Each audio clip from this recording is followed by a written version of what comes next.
Everybody, Chris McNulty here, your educator on our Advanced Diploma in Leadership and Management.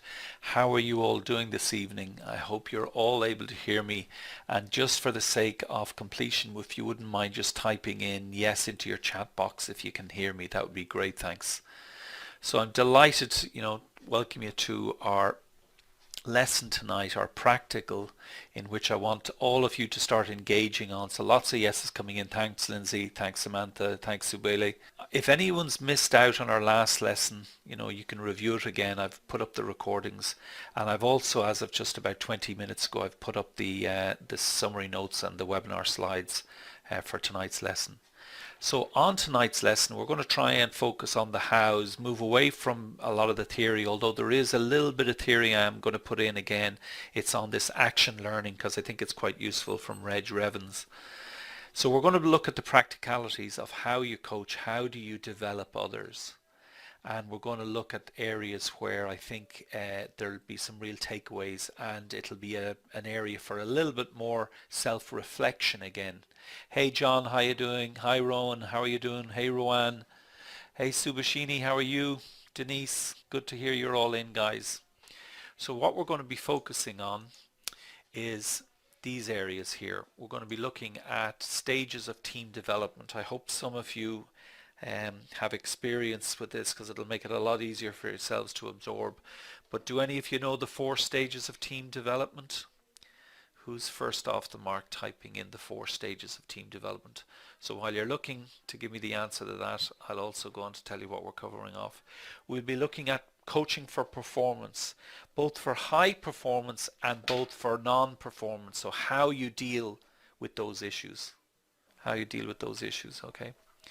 Then we'll be looking at how to develop others, and what do we mean by developing others? What is the legacy you're going to be leaving behind when you're long and gone, and people will speak about, how did Yusuf Suleiman did his leadership around here. Do you remember those days 30 years ago? And Yusuf used to come in and he used to engage with us in a humble and manner. We've not seen the like of him since.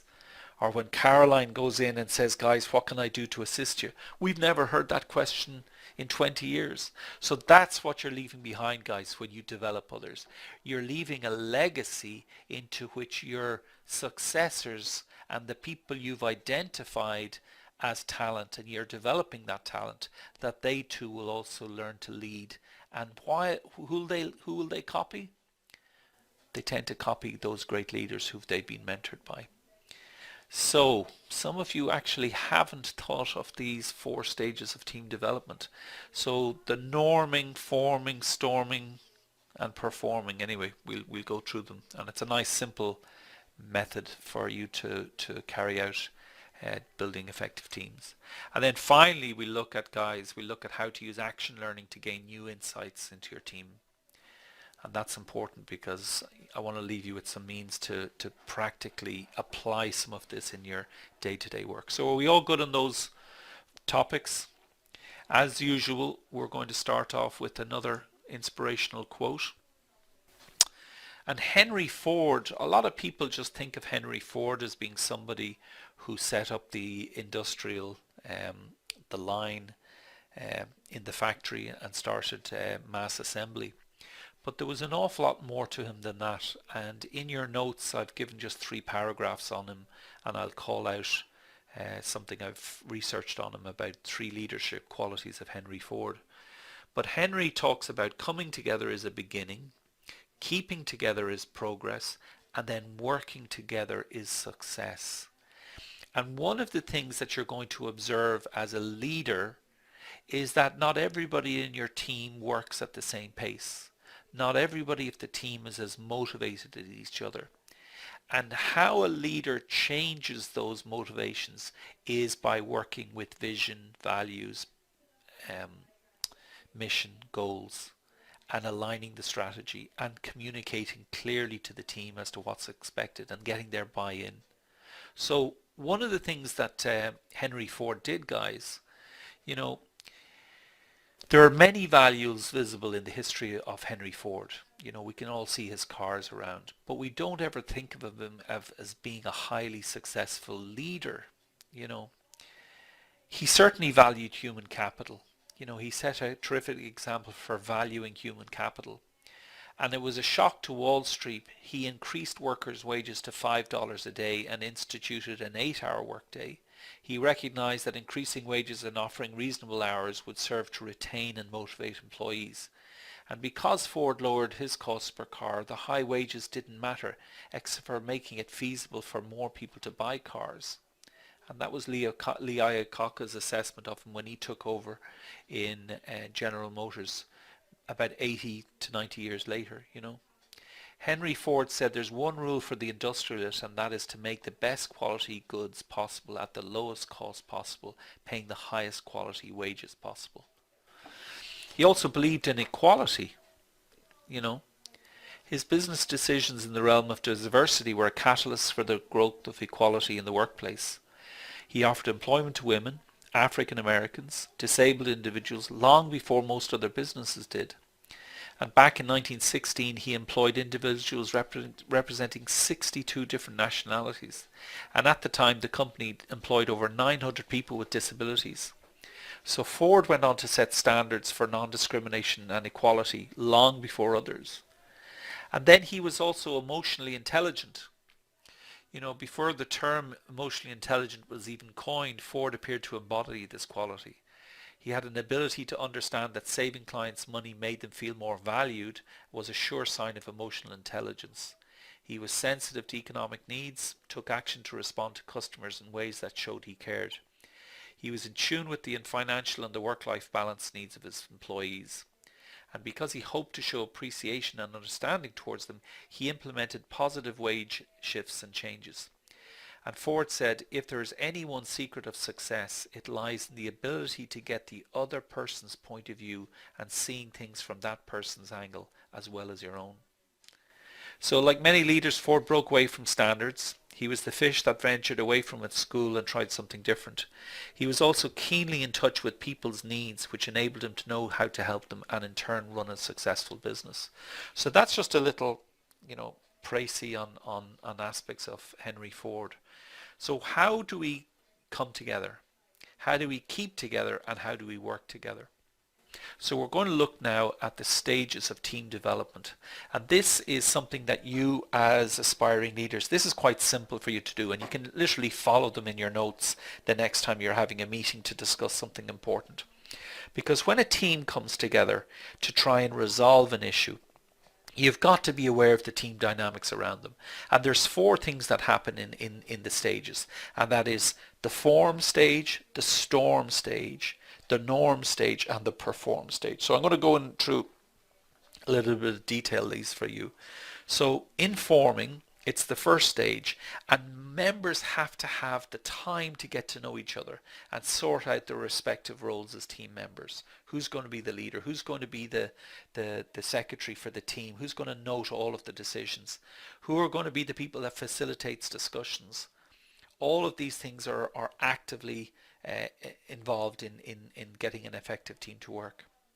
And then in the storming stage, as the teams get to know each other, some people are more comfortable sharing ideas with others. Some people start getting frustrated because one person is dominating the field. Other people think they're a bit bossy. Other people think, I don't agree with that idea, and yet that person's talking all the time. So you get the conflict emerging. And sure enough, you have to deal with the conflict. But after a while, people begin to respect and see, okay, I see where that person's coming from. And then you start to norm. You start to build the relationships that will actually get you somewhere.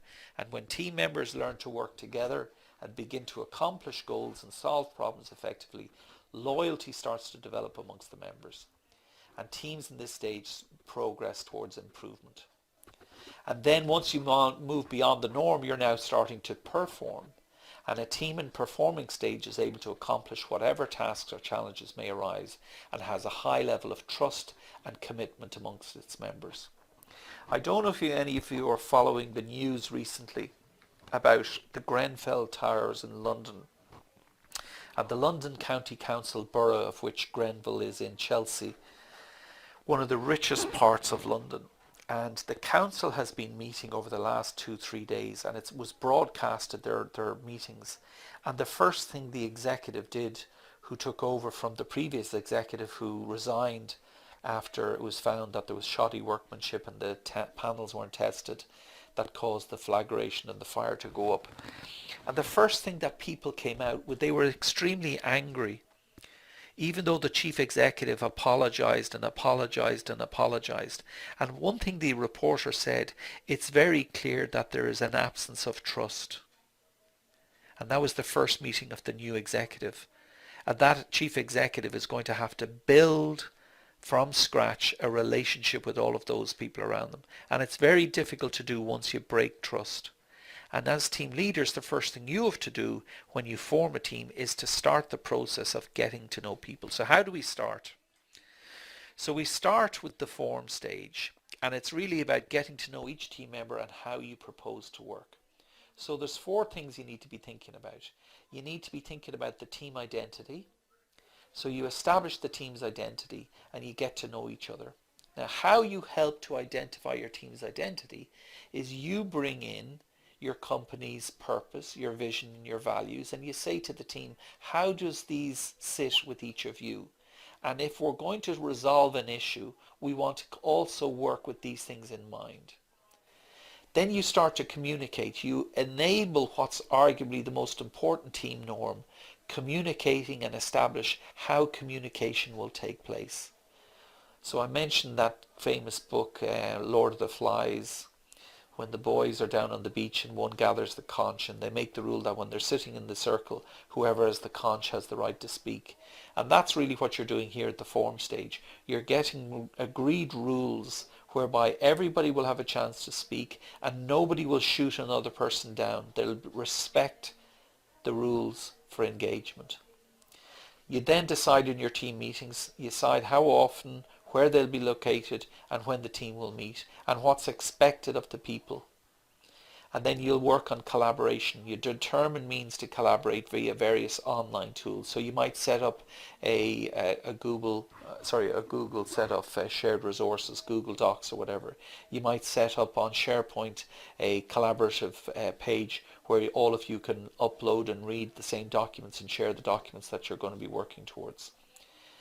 So effectively, good team development starts on the very first day, and it's the getting to know you stage, guys. It's the team members are going to try to know each other, what's going on, how they're going to be comfortable with each other.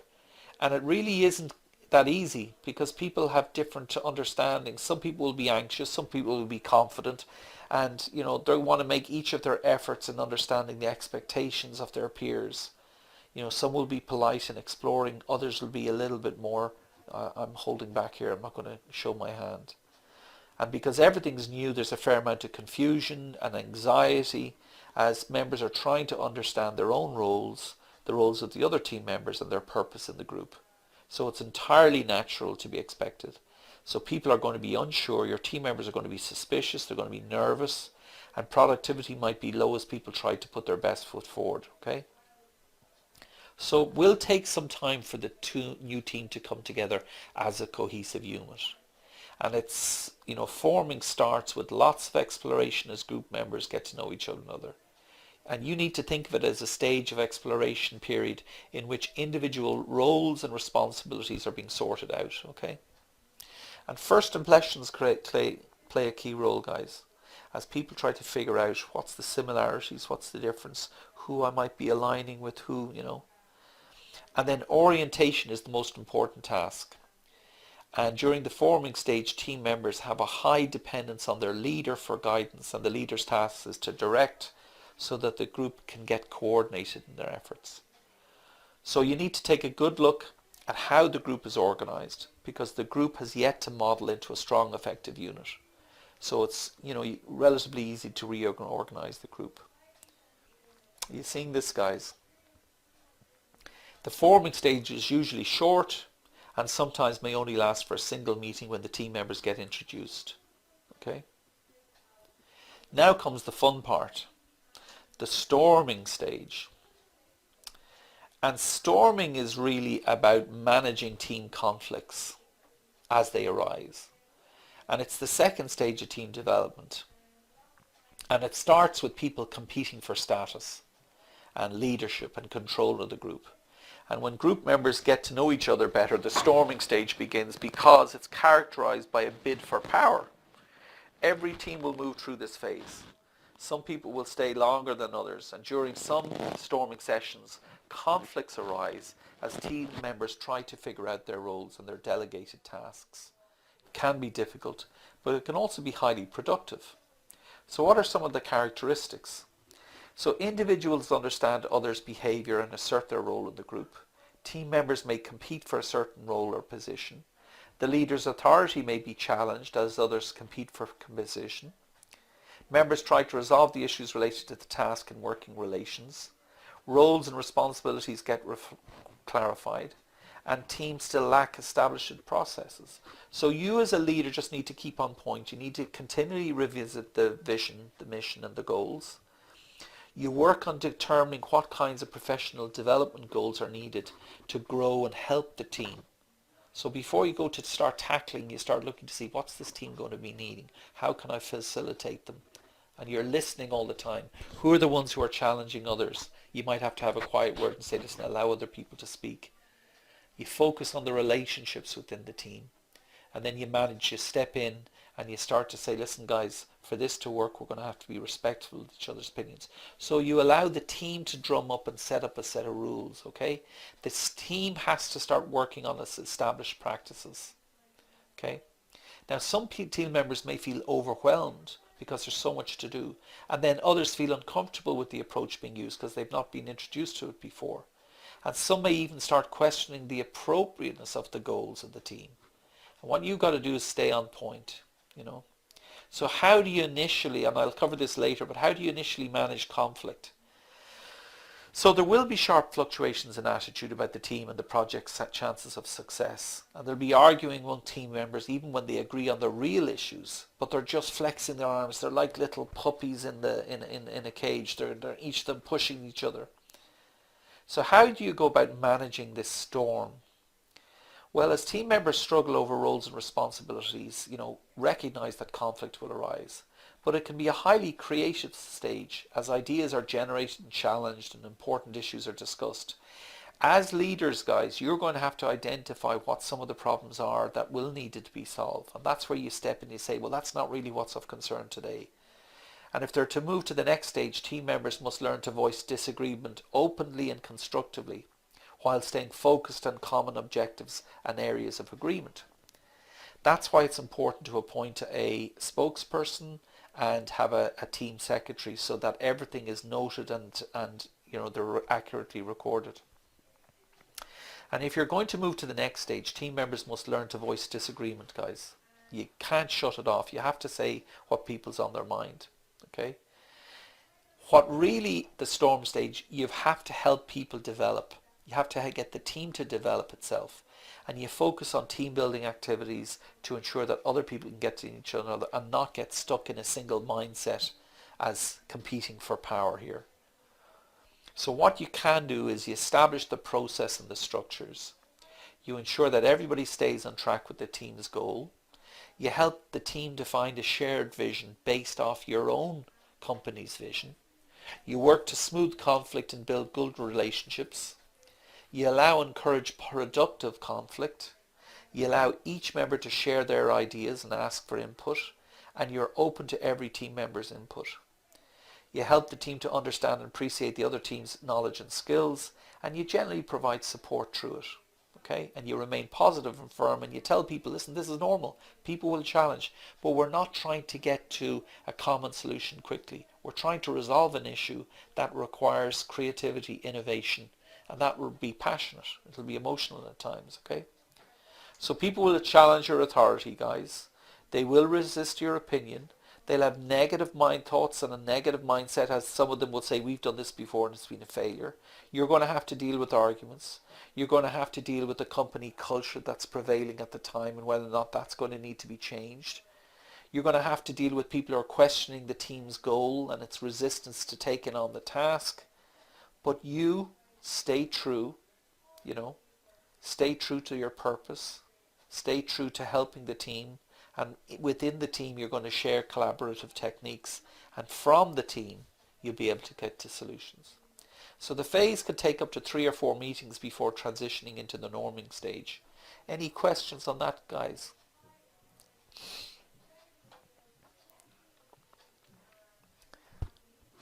Thank you very much, Malena. Malena says I'm missing a development. Yeah, I know, I'm not perfect. Somebody said it earlier, Chris, you're perfect. Oh, I'm not perfect. I'm far from it. So guys, that's the storming stage. Any questions on the storming stage? Yes. Samantha's saying, I'm sure some teams get stuck between the storming and norming. And really what happens is some people will drop out and another person comes in. So you're having to go back to norming and storming. So there is a period of it back and forth, back and forth. But over time, as you bed down the rules and you have words, and this is where your coaching comes into being. If you see somebody who's being particularly destructive, ask them to tone it down a bit. Ask them to let other people come to the fore.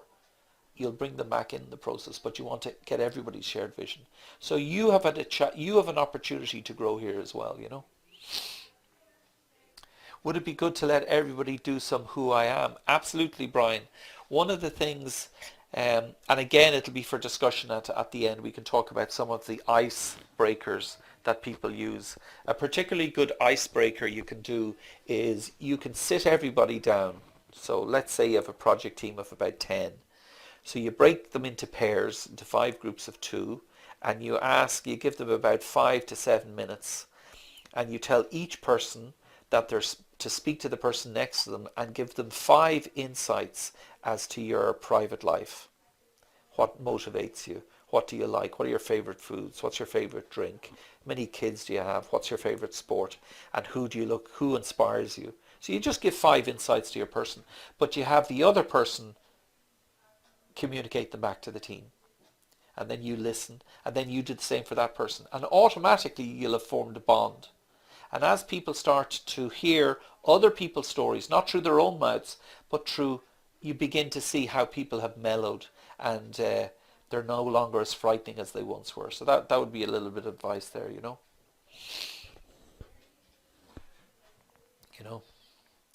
So after storming, we start the norm stage.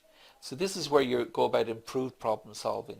You're planning and implementing approaches to team problems. You're updating the vision, your values and goals, because you're constantly looking to improve. You're updating the team's vision as a goal. You're basically looking for the team to become more confident in their decision making and communication skills. And then you're promoting the relationships within the team. You're evaluating, enhancing the work. So what you need to do is think about, when you bring people together and they start working socially as a group, rules tend to get developed and they're also refined. People to begin to feel like they're members of the same team and they form a clear sense of identity. And what tends to happen if you put them on days where there's a little bit less pressure, so if you put them maybe on a Friday afternoon, maybe after lunch, take them in for an hour and say, this is our time. Somebody will bring in some donuts or, and the team will begin to relax and start to be comfortable with each other. And it requires a type of a balanced focus on your part between the people and the work. Yeah, work needs to happen, but initially you just need to keep this momentum going where people are comfortable, and then you start introducing, okay guys, what's the biggest issue we have to tackle here? And then work planning will proceed apace as people feel more comfortable in their roles. And why does that happen? Because when people trust each other, then relationships start to develop. And when relationships start to develop, then work gets done. So there is type of group norms, there's social behaviors, and they're deliberately developed and stories used to discuss and deploy them over time. Because what will happen is people will go back out onto the floor and say, what are you doing in there? I see you seem to be having some great fun in there. Other people will notice teams coming together and they'll identify, and people will look forward to their meetings because they're getting something out of it. Because remember, what do leaders do? They're trying to create the environment for innovation and creativity and create something new, as in solve a problem. So some of the norming behaviors that you as leaders, guys, you'll be doing is your ability to offer and accept constructive criticism. That'll be hugely important.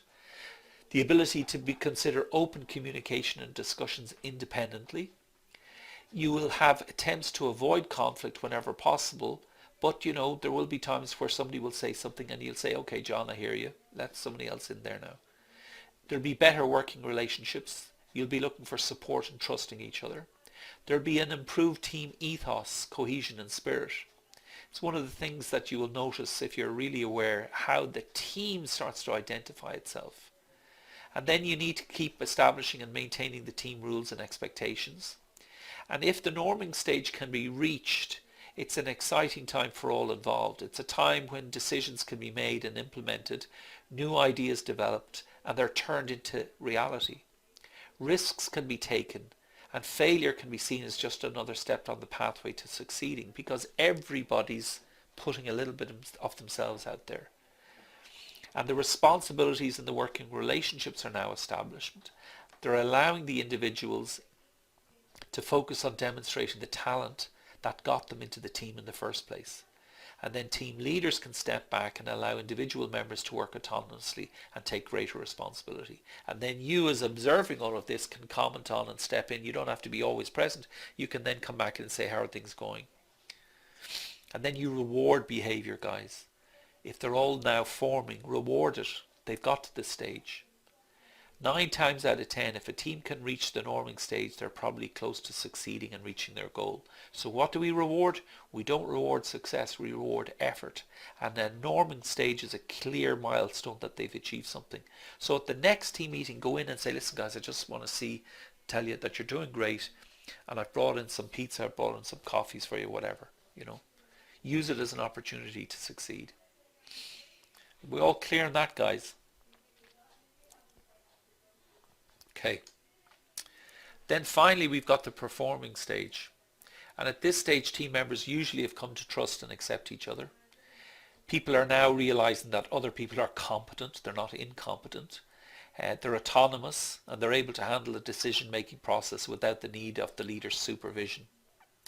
And then leadership within the team, it's flexible and may shift among team members. And this is something interesting, that you as a leader can start observing team dynamics. And it's also, as the team has become more strategically aware, the team starts to know clearly the purpose and why they're doing what they're doing. Because remember, you as the initial leader have brought in a set of vision, values and purpose. Some changes taking place and you want the team to tackle it. But they're now going to be more strategically aware. So give them more autonomy, give them more independence. Teams that perform at this high level, they're pretty much able to function as a unit, and they can find effective working strategies without inappropriate conflict. And in many ways, some people will be disappointed when they go back to being individual contributors, because they feel that the rich collaboration that they're not getting by themselves. So that's why, if you can actually look for these behaviors, because they're positive reinforcers on this whole performing. And some of the behaviors include, each team member is going to be able to clearly identify their role within the team and appreciate other team members' strengths and weaknesses. And that's hugely important, because it allows then for failure. If you expect somebody who's going to take a task and you see that they're struggling and they've already admitted that they're weak in the area, it allows for another team to say, hey, don't worry about that, I'll pick up here, or I can show you how to resolve this issue. And I'll show you that later when we come to informal learning. Members have the ability to prevent or continue working through issues that arise. Everyone demonstrates a great working relationship. Members direct their energies towards the attainment of goals, and that's hugely rewarding. And the team have adopted procedures for making decisions. So they get and they identify a sense of belonging, And the team, as the work starts to come to an end, some people will actually really miss it. But you as a team leader, having done your first collaborative team, forming, storming, norming and performing, you now can start moving into a coaching role, and you can start to develop further these team members who have got the first stage of collaboratively working in a team. So it's the starting point from which you can then prosper. Are we all good on that, guys? So you don't micromanage. Absolutely. You don't need to micromanage, because the actual team is performing far better than you could as a manager singly or on your own. And that's the one thing that's strange about managers. If you allow people and give them the conditions, create the right conditions for them to succeed, they generally will. So it's self-fulfilling. So how can you as a leader help maintain momentum during these periods of transformation and team development? There's three things that you need to be doing. You've got responsibilities for the team, for the task at hand, and for the individuals. So for the team, you could be thinking on, just be observing. I need to ensure that the rules are established, they're agreed and communicated standards of performance and behavior. So this is what you as a coach will be looking to see, have the team done correctly. You want to be thinking about the style, the culture, the approach of the group. What are the soft skill elements? What can I assist with? How do you monitor and maintain discipline? What are the ethics, integrity, and focus on the objectives? Have they brought that into the way they're going to work? How do you anticipate and resolve group conflict, struggles, or disagreements? So again, you're thinking these are areas where I can step in. How do I develop team working, the cooperation, the morale, the team spirit? How do I develop the collective maturity and capability of the group? How do I try to progressively increase group freedom and authority? How do I encourage the team towards its objectives and goals? How do I motivate the group and provide a collective sense of purpose? And then how do I as the leader identify, develop and agree the team and project leadership roles within the group? So these are all the things you could be doing in private. And then when you go into your team meeting and you're introducing for the first time, saying, okay, so guys, here are the things I'm responsible in facilitating, but ultimately I want to make sure that you're all able to do these things. So that's the responsibilities you have as to the team. Then some of your responsibilities to the task will be identify aims and vision for the group, purpose and direction, and define the activity, the actual task. Identify the resources, the people, the process, the tools, the systems and tools. What can I do to make it easier for you to get this job done? Do you need anything from me? You create the plan to help achieve the task. Here's going to be the deliverables. You'll come up with them. Here's going to be the measurements. You'll come up with them. Here's going to be the timescales. You'll come up with them. But here's the overall strategy, and I can assist with anything if you want. And then you establish the responsibilities. Janine, will you be the team secretary? Who wants to actually lead this task? What subgroups are you going to have to form? So you control and maintain activities against the parameters that you're allowing to emerge. And then you monitor and maintain all the overall performance against the plan from a distance, and you report in progress towards the group's aim, and you continually communicate. So you're constantly reviewing, assessing, adjusting by being a leader, going in and talking to people after the meeting, meeting with the rapporteur, meeting with the leader, and you're making sure that, we're getting this is done. So you're doing like the conductor, quietly conducting things in the background. And then you have responsibility as a manager for each individual. You understand them now as individuals.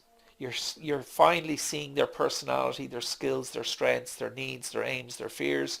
You are slowly getting down under the surface of that iceberg. You're getting below the depths. Now you're beginning to see in real practice what people's motivations are. So your job now, as people open up and trust you, is you start scheduling one-to-ones during these times outside of the team meetings, and you assist and you support the individuals. You help them with the development plan. You sort out some of their problems and their challenges. Help them through the highs and lows. So when you're doing this in the background, it's facilitating their involvement within the team, but you're actually conducting it from outside. You give recognition and praise, and where appropriate, you reward individuals with extra responsibility. You identify, develop and utilize each individual's capabilities and strengths. And then you train and develop individual teams for further stretch assignments. And you develop individual freedom and authority. Can you all see how this is a big opera? The leader sees everybody and they're all committed to the job, but you're like the stage manager in the background. You're having words, you're taking them aside. That's all what you're doing, guys. Okay. So having done that, how do we then start moving into the world of coaching for high performance? To create a high performance team, we must replace typical management activities like supervising, checking, monitoring and controlling with new behaviors like coaching and communicating. Now, I, a million years ago, would never have thought that when I first started to think of the Polk framework, planning, organizing, leading and controlling, that I'd find a CEO like Ray Smith coming back to me and saying it's behaviors like coaching and communicating, behaviors that are involved in engagement as being the keys to high performance. So who's this guy, Ray Smith? He's the CEO during the 80s when the huge Ma Bell AT&T broke up in the United States. And you had to create lots of separate different telephone companies. And he took over Bell Atlantic. And he saw that there was a lot of people who were struggling with work. There was a series of disconnects. And he decided he needed to build a new culture to support the new business strategy. And he was asked, well, where do you start? And he said, I started by articulating the values of the corporation that he was involved with. He attended seminars with 1,400 managers. And he said he wanted to ensure that the managers were actively engaged in editing the document word by word. And he went down to suggest things like teamwork became respect and trust. And he actually spent with the participants 5 or 6 hours a week trying to mold them to buy into a new shared vision.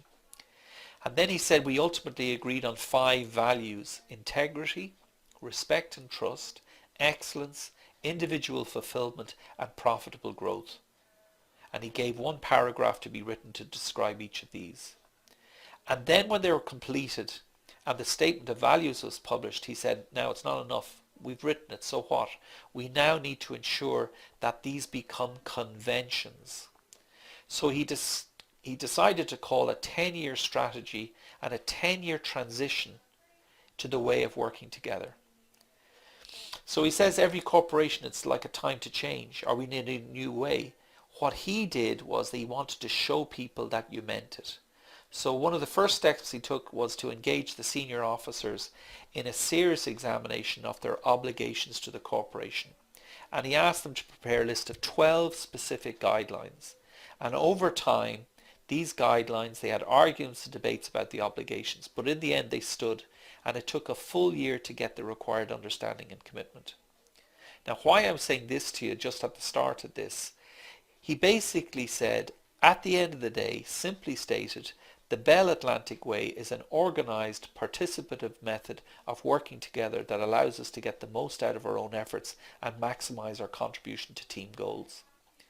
So guys, I've written that up there for you. You can see it in your notes, but it's quite an interesting story that he had to go about revising and devising a new culture to get things done. So what are the correct characteristics of high performance? There's 7 of them here, and the first one is that the leader helps the team to get clear strategic direction and values. So when you come in with your company or corporation set of values, they need to be transposed or adopted in a way which the team takes ownership. Then you need to have effective performance management and development systems. So you need, as the coach, as the leader in the background, to be ensuring that these individual members are getting regular one-to-ones with you. They're getting measured.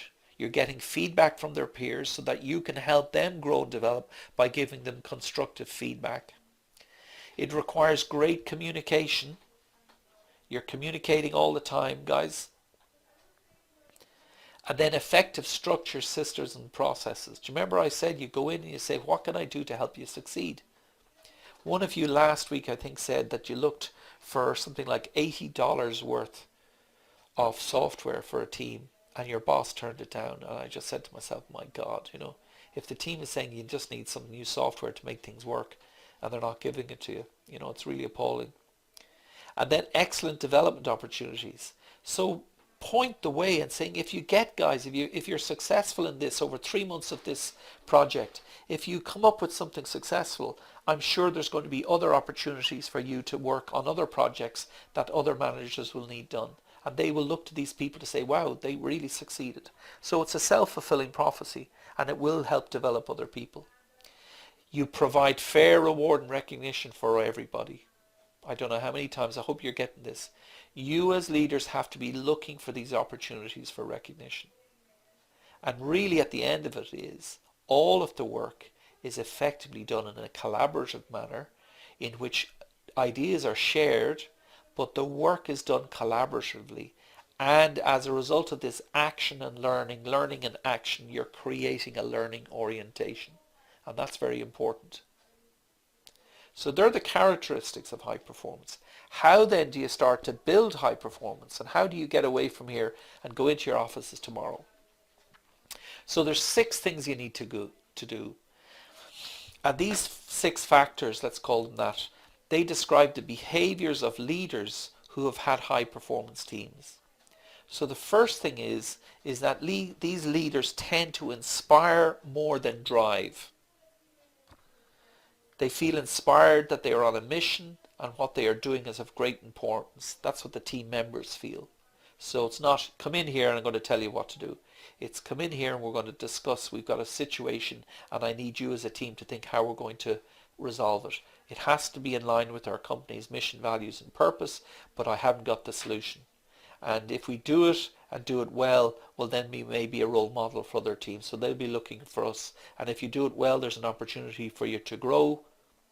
So you're inspiring them. Leaders here also have showed a willingness to resolve conflicts and to increase cooperation. There's nothing worse than somebody seeing in a team a person who's acting a bully and a leader not challenging that person to take them aside.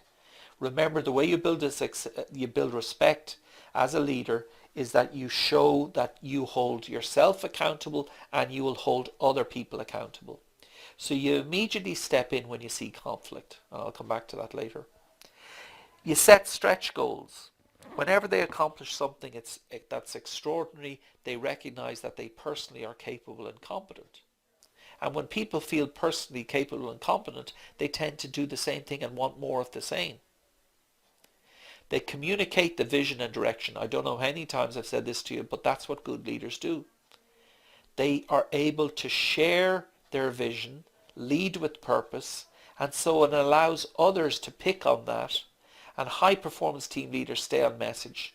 They constantly communicate, keep people focused on the vision and mission to accomplish. That way they build trust, so the leaders are trusted. And if a team leader is not trusted, they can't be inspiring, they can't be trusted to resolve conflicts, and they can get the team to embrace stretch goals or believe that their communications either. So guys, you're going to get to a situation where if you don't do these things, if you don't build for high performance, well then you're not going to get it. And then it's all about building the relationships. Once you build a positive relationship, it helps to increase trust. And we know that trusting people have the right answer or provide insight. We trust people when they can help solve problems. And they use the collective knowledge and skills to help others solve a problem. And this also increases trust. So trust is at the heart of the matter. But it isn't always done easily. And there are times where you're going to have to deal with conflict in your team. So how do we start to deal with conflict? Well, the first thing you've got to do is you've got to prepare. You've got to prepare, and you're going to be, because I've done it, I've done it probably about 10, 15 times in the last 6, 7 years. There is going to be a time when a team is riven by conflict. And a leader like yourselves, you're going to have to learn how to not let the team suffer by addressing the conflict as soon as it arises. You're going to find out, guys, that teams disagree over the best course of actions. And when you add emotions, personalities, and different characters into the mix, it can be explosive. So you have to learn how to handle a problem through preparation, process, providing clarity, addressing assumptions, analysis, and then finally getting agreement. So on the first one, in the preparation stage, you as a leader, you call the team together, you acknowledge that there's conflict and it's hampering the team's well-being. So we need to address it, deal with it and move on. And if the team agrees to recognize the conflict, then you've started down the path to resolution. But it is a very important piece. You've got to get everybody in the team to recognize that there's something not quite right. So now you put a process in place. And the process begins by asking everybody, each team member, if they wish to resolve the conflict. Because very simply, if somebody says, no, I don't wish to resolve the conflict, you're basically getting them to move out of the team. And that's fine. They've said it, not you. But really you're saying, I want a commitment that we resolve the conflict because it's hampering the team. Are we all on board? Yes, we're all on board. Okay, sign on the dotted line here. That's what we're going to be working towards. So you get agreement allows you to start drawing up some ground rules for resolving the issue. And using your empathy, using your engagement, using your active listening, you start to break down the conflict. You set rules in a talking circle and agree confidentiality within the circle. Schedule regular sessions so you won't be able to agree everything at once, and you appoint a team member to record the issues, okay? Then what you do is, now as the team members start getting clarity of the situation, you allow each member to present back to the team their own perspective and ensure each person is given time to articulate their position. Remember Dilts' iceberg? You allow for the time for the emotions and the feelings to come to the surface, and you take a break at this stage and note the key points. Now you need to come back to address the truth and tackle any assumptions. A lot of people will assume they're correct, but when you present the facts, they realize, okay, I didn't really quite understand that. You bring your purpose, vision and values, and you try to highlight where we need to go as a team. Show how the wrong assumptions and emotions often cloud a deeper hurt, a deeper feeling of dissatisfaction. And that's where the getting to the heart of the matter is. And then you start getting to the truth. You note the facts, the assumptions and beliefs underlying each position. And you hold out what is their understanding to them. And you say, guys, is this how you're feeling? Is this an accurate picture? Okay, now where do we want to go? So you break it down into smaller subgroups and you say each group to analyze each position and come up with a series of consequences if it's not tackled. And then you finally, as they start to discuss the facts, think about, are there potential solutions out there? Just, you're looking for not the answers, just potential. Don't as a leader favour one position over the other. Bring the team around again and ask everybody to report their group's picture of the issue. And then you start working towards agreement. Following presentation of the potential solutions, ask the team if there's a favoured position by the team. If there's still opposing views, you use an evaluation scale and you present it back the two options. And you make the decision in light of the renewed focus on purpose, vision and values. You make the team as committed to work to the outcome. And then you work with them a timeline to implement the decision. So that's really it, guys. It's just taking it and sorting it out and recognizing that will be happen. But it isn't a monumental task. If you put a series of steps together and you provide clarity of purpose and you get a commitment, you can move from the red little people disagreeing to actually people agreeing in the end. Is that okay? No, Felicity saying clearly none of this is expected to happen overnight. I would say this is going to happen over 6 or 7 weeks, you know. There does need to be, but you can, if people, again, it's a little bit going back to the forming, norming, storming stage. What you are doing as a leader all the time, you're observing, but you can also be having one-to-ones with all of these people and getting a firm understanding of where they're coming from. So you can be steering the ship unbeknownst to these people, okay?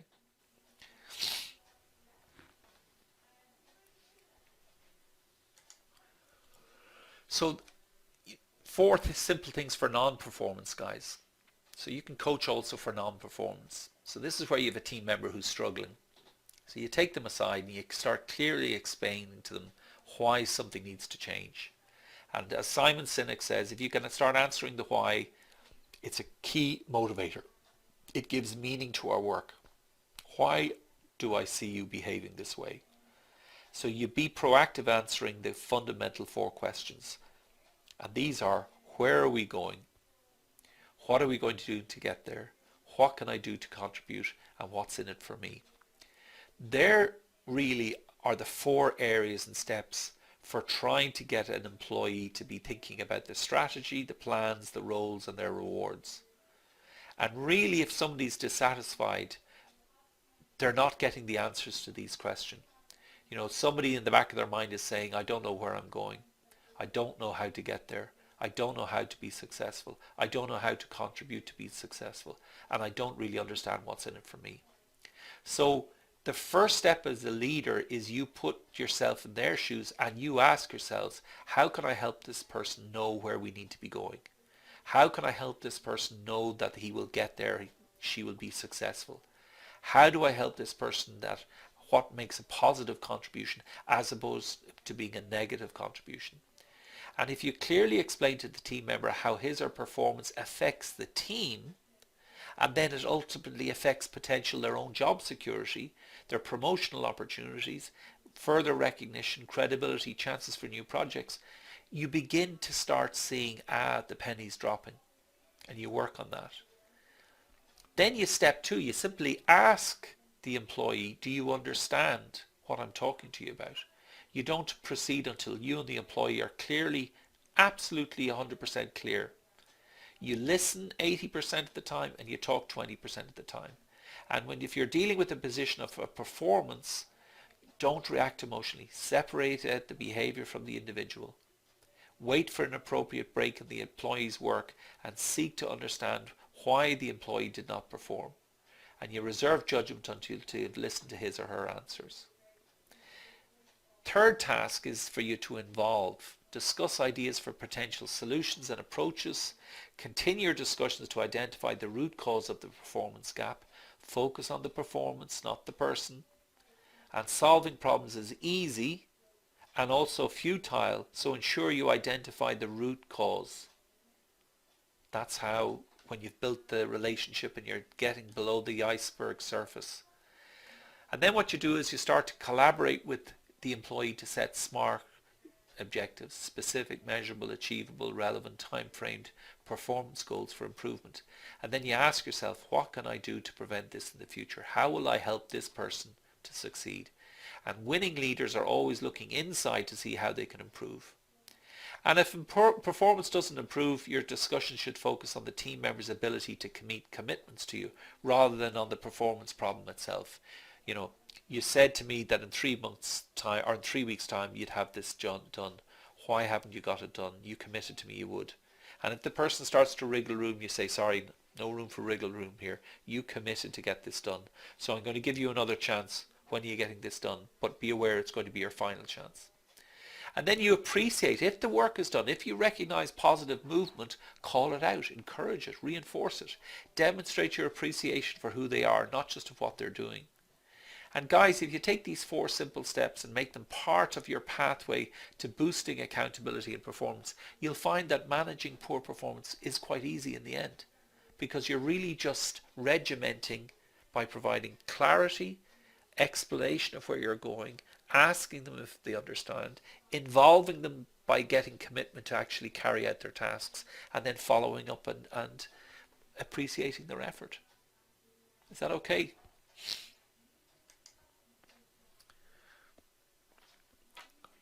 Seven minutes up to the hour. So how do leaders go about developing others? Well, our good friend Maxwell, I came across another quote from Maxwell, so I said, well, you all know Maxwell, so let's go with John. When all is said and done, your ability as a leader will not be judged by what you've achieved personally or even by what your team accomplished during your tenure. You will be judged by how well your people and your organization did after you were gone. You'll be gauged according to the law of legacy. Your lasting value will be measured by succession. That's why you're developing others. You're looking for potential leaders. You're looking to grow talent. And when you grow talent, you'll be respected as a leader. Why? Because it's part of engagement.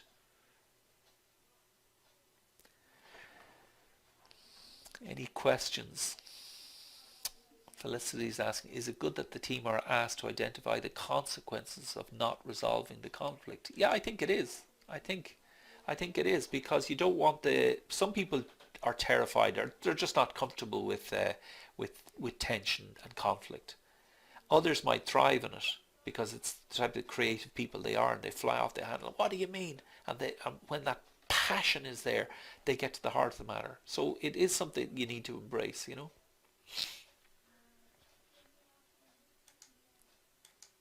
So what do leaders do to develop others? 4 things I've highlighted here. The first one is to manage individual performance. So again, it's going back to this notion of coaching for non-performance, but now reverse it, coaching for performance, and it goes back to those things. So you're going to get much more engagement from your employees if they're likely to feel positive about their growth, their development, and finding out that you as a leader, you do a good job reviewing and discussing their individual performance plans. You're providing them with regular feedback and giving the employees stretch assignments. And it's easy for managers to get focused on the critical tasks that need to be accomplished. Can you see that, guys? You as leaders, you view these discussions as busy work on uncomfortable discussions that will only create bad feelings. You can't go there. If you have these kind of attitudes and discussions, they'll rarely occur. What you need to be doing is setting stretch assignments that they're often viewed by employees as punishment rather than developmental opportunities. So you need to be reframing the discussions. Training is sometimes viewed as employees as a day off work, and feedback is dreaded and avoided. What was clear from studies and research is that performance discussions provided the context for development activities to be developmental and not just hard work or worse, punishment. So if you've resisted type of developing your employees, assuming that the current performance employees is all that is impossible, you're really involved in short-term thinking. And what I need you to be thinking about is you need to be looking to develop new skills. Their contribution will generally increase, and the most effective leaders take the time to regularly review performance. They discuss development plans and they challenge team members to accomplish stretch goals, guys. Then you need to involve the team members. Team members appreciate development when they've input and involvement. Leaders who tell employees what to do, when to do it, and when to develop, think they're developing others, but in fact they're throwing darts blindfolded. When development opportunities match up with the person's passion, they're energized. And when employees get difficult assignments, when they're involved in the decision, there's a huge increase in performance. Those who volunteer look at assignments as developmental, while those who are assigned regard the task as hard labor. Can you see the difference, guys? Involving team members more will increase their satisfaction with growth and development. Third one, should be no surprise, recognition. Many people believe they don't really need recognition, but every person appreciates being recognized for their hard work, their initiative and effort. And when leaders are more effective at recognition, their employees feel more positive about their development. I would say, guys, development without recognition is like homework. I've said that to you before, that never gets graded. And now you have to think about getting the right fit. How many of you have been in a job where you just knew instinctively that this wasn't for you? And no matter how many times you tried to discuss it with maybe your partner, you went back into work and you just said, this isn't really for me. What a good manager do is they're looking to see, with all of their best antenna, emotional and situational awareness, have they got the right person in the right seat, on the bus moving in the right direction? And really what you're asking yourself is, as a leader, what would happen if I was to allow this person to be a little bit more mobile and move across to that position and focusing on giving them a job that I think that will match their abilities? Because when you match your job responsibilities to the employee's strengths, you're literally calling out a chance for stellar performance. So finding the right fit is hugely important. And then how do you unlock an employee's potential? Well, I think it's fairly straightforward. It's something about encouraging. You're encouraging people to be genuine. You're encouraging people to be natural. You're encouraging them to think and act in ways that become most natural to them, not to be phonies. You assess them by trying to find out what's their default setting. Do you know what a default setting is? You observe the things that they do naturally. You observe how they gravitate towards what they want to do rather than what they don't want to do. And the best effective leaders make sure they put those employees in situations that will leverage their strengths and make you shine. They help you to build your brand, a genuine brand, and it's based on leveraging that potential that's in the heart of all of us. Levering the natural potential in a leader's identity, those authentic skills and characteristics that allow them to unleash their distinction and executive presence. Now, many of you right now feel you mightn't have executive presence, but I don't believe that. I think since the last, 6 weeks and the 4 weeks earlier on the diploma course, I've been getting you to think about self-awareness. And when you lead with a sense that you're leading with purpose, integrity, with vision and values, that does give you presence because you're confident. And confident people have presence. One of the key things you can help in developing potential, and it comes up in every interview you're going to do, is this ability of how do you deal with ambiguity? And really what the interviewer is asking you, can you take responsibility for taking a decision and how you came to take that decision when you didn't have backup to help you in that decision? Okay. And then what you need to do to bring it all together is you take time, you deliberate on a daily task, you take time to develop people. It's going to take some time. You develop future leaders. It's a deliberate daily task because you're checking in.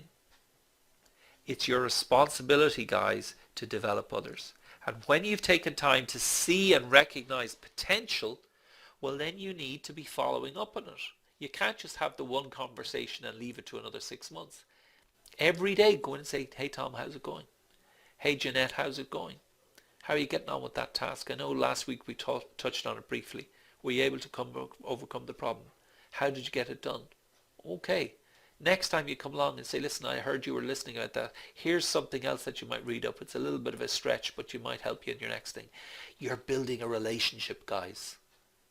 And when an employee feels that their boss or their leader is giving that amount of attention and time, they respect it and they will continue to be and lead positively themselves. It's really you're trying to tease out their natural potential. So you encourage, you assess, build a brand, deal with ambiguity and take time. They're the 5 key skills leaders help in unlocking employees' potential. Yeah, Felicity's saying, going back to the point of being in the wrong fit, it is exhausting to be in a job that you don't enjoy because you have so much work and it's work so much harder. Absolutely. So here's the point in which I'm going to just give you a little time to think. So how am I doing as a leader? At this early stage in your development, I need you to answer these questions to yourself one by one. Just do a simple yes and a no, and then we'll see where we go from here. Okay? So, how am I doing as a leader? Does your team learn right now? Are they learning? Just answer yourself. Just do a quick checkbox. Is your team learning? Do they visit customers? i.e., are your team members getting insights from their customers? Do they manage conflict?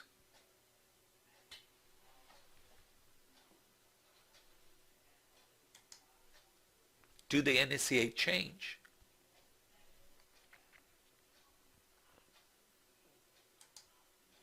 Are they growing and getting promoted?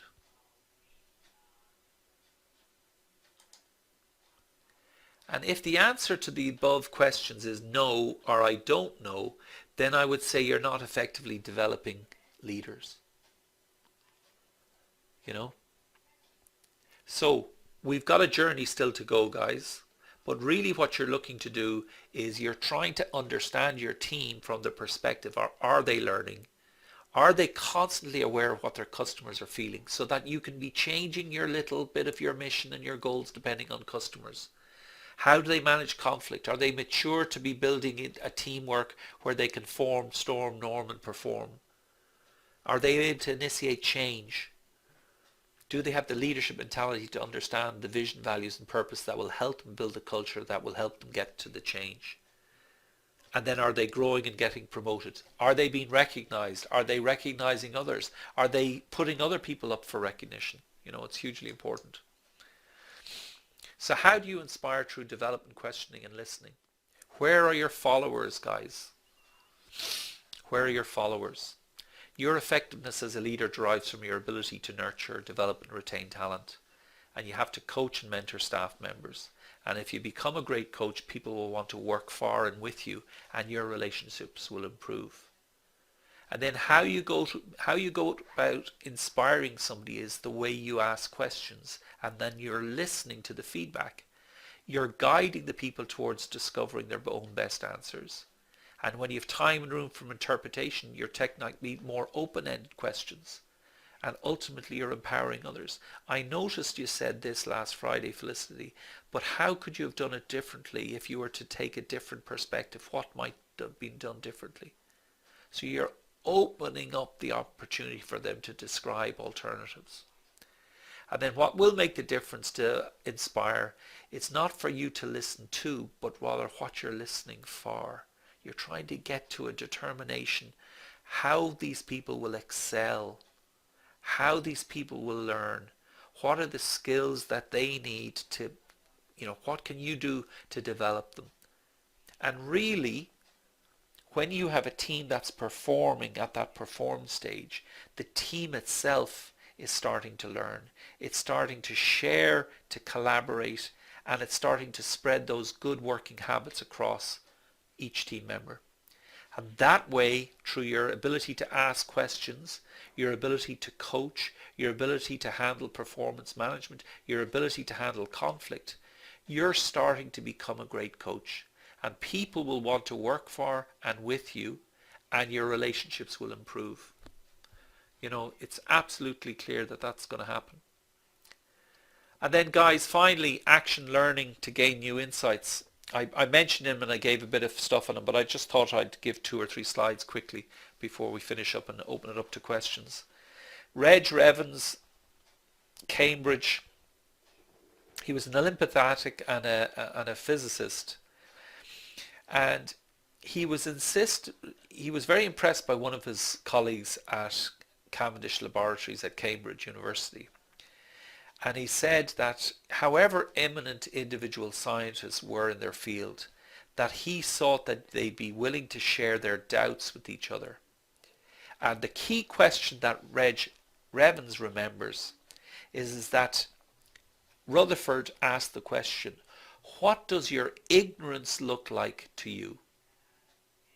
And it was mind-blowing, because people always thought of discussions in terms of being, what does success look like? And I think it's Felicity, if I go back to your question, you realize how, what was your said to me? You said, let me just see here, going back up the line, you said, you're worried, what was it that you said? I realize how little, yeah, it feels like the more I learn, the more I'm acutely aware of how little I know. That's what Reg Revans was getting to. Here are all these experts, but he says how many of them are able to describe what their ignorance looks like to you. So what you're getting at is this action learning. There can be no learning without action and no action without learning. Action learning particularly obliges subjects to become aware of their own value systems by demanding that the real problems tackled carry some risk of personal failure. That's quite a it's quite a statement. But really, I'm just going to run through things very quickly. I'm not going to spend too much time because it's all in your notes. Action learning is informal learning. Do you remember we had the 70-20-10 rule? Workers who know more get more accomplished. People who are well connected make greater contributions. Workers who create the most value are those who know the right people, the right stuff and the right things to do. And Jay Cross is an expert on particular virtual learning, and he's one of the gurus around the early e-learning movement. Formal learning is like putting everybody on a bus. Now that's fine if you want everybody to get into the same time, to the same destination at the same time, but it doesn't suit learners. Formal learning, classes, workshops and online event, they're a source of only about 10 to 20% of what we learn at work, and that we only remember a very limited fraction of our actual work. Remember I said it to you before, research shows that only 1% of all improvements take place is sourced directly from formal learning. So what we need to be doing is to be looking at how do we make the informal a little bit more formal, because informal learning is like riding a bike. Most leaders know that the data is critical to uncovering the true causes of successful performance, but they don't always insist on collecting and analysing the necessary information. So you've got to be thinking about unconsciously riding a bike. You're learning all the time because you're observing your colleagues, you're sharing collaboratively, but it's not done in a formal process. So how do you learn to learn? Well, informal learning is effective because it's personal. The individual calls the shots. You're responsible. It's real, and it's very different from formal learning, which is imposed by somebody else. People are pulled to informal learning. Formal learning is pushed at them. I need you to attend this seminar. Now, what action learning involves, it reinforces informal learning. It's put into a common and well-structured format and enables the individual to utilize the process to grow in the direction and pace that is optimal for him or for her. Now, what we're getting at, guys, it's done through collaboration in the team. You know, it's acquired in the midst of action and dedicated to the task at hand. So you've got a very clear purpose as what your task is. You're accepting that the team as a whole is going to be creating knowledge and sharing, and it's everybody's responsibility. You're learning how to learn. You're adopting this learning to learn aptitude. And how collaboration begins, it's with dialogue, through a stance of non-judgmental inquiry. Here's the problem, and I don't know how to solve it, but together we're going to get to a potential load of solutions. It does require you to submit your own ideas and views to the critical scrutiny of others. And it's basically saying what Reg Evans was saying of his colleague. What does your ignorance look like to you? But it can be picked up and it can be shared. Collaborators need to entertain the view that something new or unique might arise from a mutual inquiry that could reconstruct the participant's view of reality. That's hugely powerful. Collaborators need to entertain the view that something new or unique might arise from a mutual inquiry, which is between two or more people, that could reconstruct the participant's view of reality. Wow, I never knew it could be done that way. Now, there are examples of how action learning has worked previously. I'll give you an example because it just helps to frame it. There's a famous Northeastern Semiconductor and A&T project in which the team was commissioned at an initiative of senior managers. They had noticed that there was a declining service levels that were putting a supplier at risk of being replaced. So meeting 2 days a month for 3 months, the team came up with a list of 40 recommendations leading to a number of key initiatives. And these were to reframe the reasons for and then address delivery misses. So they really got down, why was the supplier missing their deliveries? They then decided to increase the frequency of lead time updates. So they started to look to see, okay, here's the start of the process, what's working, and then they had critical device lists, and these led to pre-alert reports. So they were able to see if something was going to be hitting a delay. They got alerts. So that's the age-old thing, what gets measured gets done. And they used this process of action learning to turn it around. And did they turn it around? Within a year following the implementation of these initiatives, AT&T announced National Semiconductor as one of its world-class suppliers. Now really what I'm getting at, and I'm going to leave it on this last slide, how do you utilize action learning in your teams to get to high performance? It's 6 simple steps, guys. 7. You present the problem. You analyze the problem and the assumptions. You challenge the assumptions. You reach new understanding. You develop an action plan. You implement the action line with timelines. You review the outcomes and you reflect on the key learning. That's what action learning is all about. It's done with a problem to resolve. And I think each of you in your world of being young and aspiring leaders, and I don't mean young in age, I mean young and aspiring leaders, each of you now has the opportunity to start focusing on a team issue, and you can start using some of this action learning. What do we think of that, guys? That's what we've covered pretty much for the lesson tonight. Do you think you have something to go home with in terms of coaching for non-performance, handling conflict? Are all these things that you label to start implementing? So guys, I'm going to leave it there. Great talking to you this evening. What we're going to be covering off on our next week's lesson is how leaders empower innovation and creativity. I think it'll be another nice thing to build on, this sense of action learning and creating and handling conflict, because now we'll have moved beyond that, and then we're looking to see how do you build creativity, how do you empower for innovation, and we'll be looking at people like Walt Disney and others. Okay.